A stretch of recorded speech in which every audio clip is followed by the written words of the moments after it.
what is the dish that never lets you down, and why is it banana bread? Seriously though, I have never met a banana bread that I don't like. It is seriously one of those things that is just a classic, and it just brings you comfort and joy and all of the good things. And I am going to show you how to veganize it in one bowl, because who the heck likes dishes? Let's start with what you're looking for in your bananas. You want them to at least have some spotting on the front and back of your bananas. They should easily peel away from the stem. You also don't want your stems to be green at all. Of course, you can go darker up to black bananas. However, this is the minimum that you should be looking for. Once you have your bananas ready, you are going to grab a large bowl. I love using a glass bowl because I can see all the way to the bottom easily. And then add in your bananas. You are going to mash them with the back of a fork until no large chunks remain. You could also do this with a potato masher if you would prefer that as well. Then say, don't have any large chunks of bananas in your banana bread. And I am the person that's always like, but why? I like banana chunks in my banana bread. And quite a few years ago, I was like, I like it, so I'm just gonna do it my way. Just don't. Please don't. The reason why is because chunks of banana create these pockets of excess moisture, and it tends to lead to undercooked pieces or areas inside of your banana bread, and it's not good. So now you have the reason why, and make sure there are no large chunks inside of your banana bread. You can get away with one or two or a couple, but not a lot. Okay? Okay. Once your bananas are mashed, we're going to add in our brown sugar and cane sugar, a neutral oil, some dairy-free milk, some apple cider vinegar, and vanilla extract. We are going to then grab a spatula and stir this together until cohesive. We want everything to look really well mixed together and no big chunks of any of the things that we just added inside of our mixture. I personally like using soy milk in recipes that are baking recipes that call for milk or a milk substitute. This is because soy milk has a higher volume of protein that mimics the structural components of dairy. Therefore, it acts very similar and leads to a better product. However, any non-dairy milk will work in this recipe. I don't know why, I'm going like this. So, put my hands down. As far as a neutral oil, you can use canola, you can use vegetable, you can use grapeseed, you could also use avocado oil.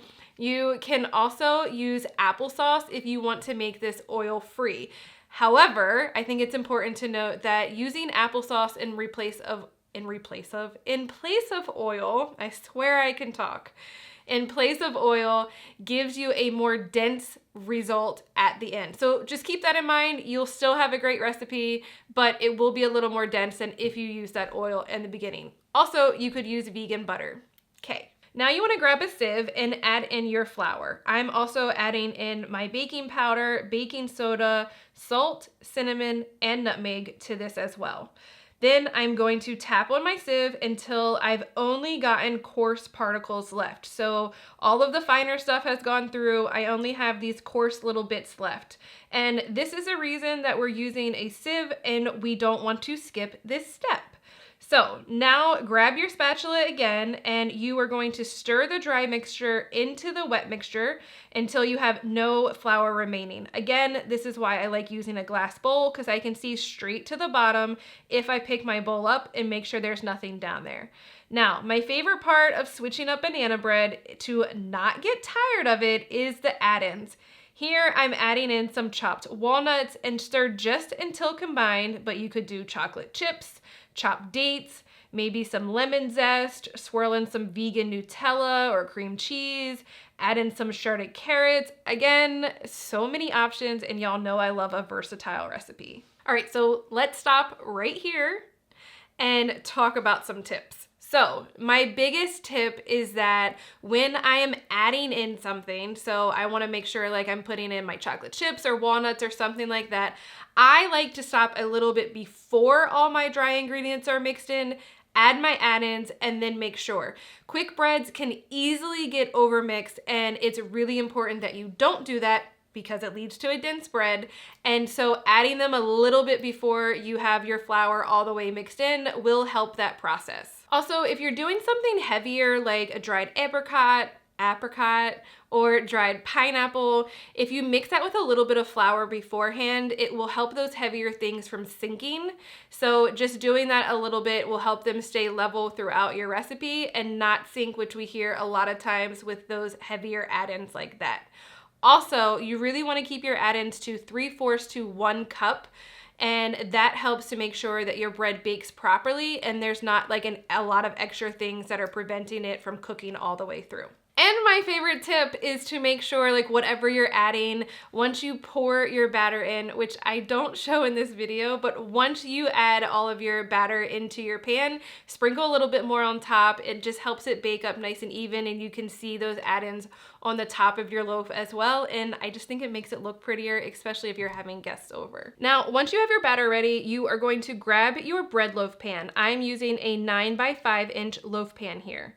Optional, but I choose to add parchment paper to my pan so it comes out easier at the end.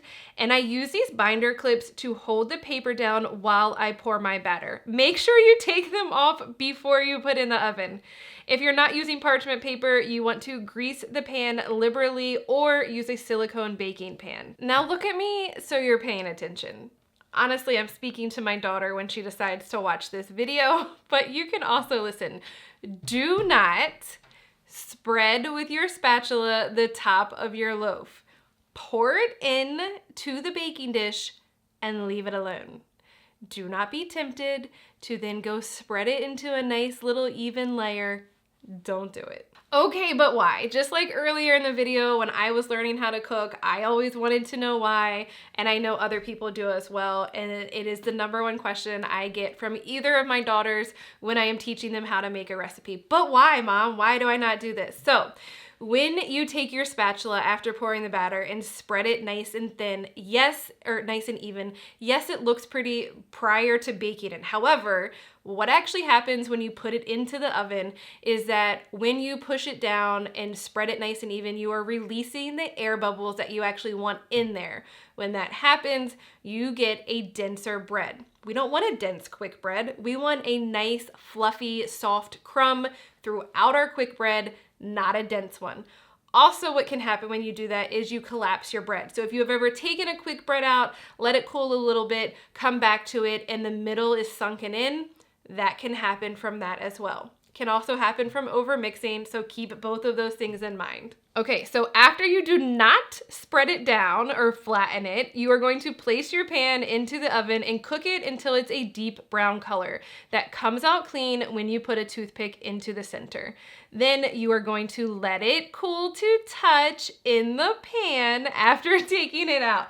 Repeat after me, I will not cut the bread until it's cool. Okay, good. Then you can slice it as desired and enjoy. I know, all jokes aside, these are really important tips, and it just helps create the best vegan banana bread that you can possibly have. I know for me, I love the way banana bread makes my house smell. It is one of those comfort foods that is always a win. It's a great, easy recipe to have on hand, especially if you are teaching kids or teenagers how to cook. It is one of the easiest recipes to teach them, and they can really do it on their own, and it's great for them to have as they become young adults. We do have a couple other varieties. We have a chocolate banana bread, a caramel banana bread, a peanut butter banana bread, in addition to other ones. I will link all of those in the description box, as well as this one, so you can get those easily. You can also just go to my website, makeitdairyfree.com, and search banana bread, and they will all come up. I really hope you loved this video, and I will see you in the next one. Have a fantastic week. I don't know why I did that. Bye.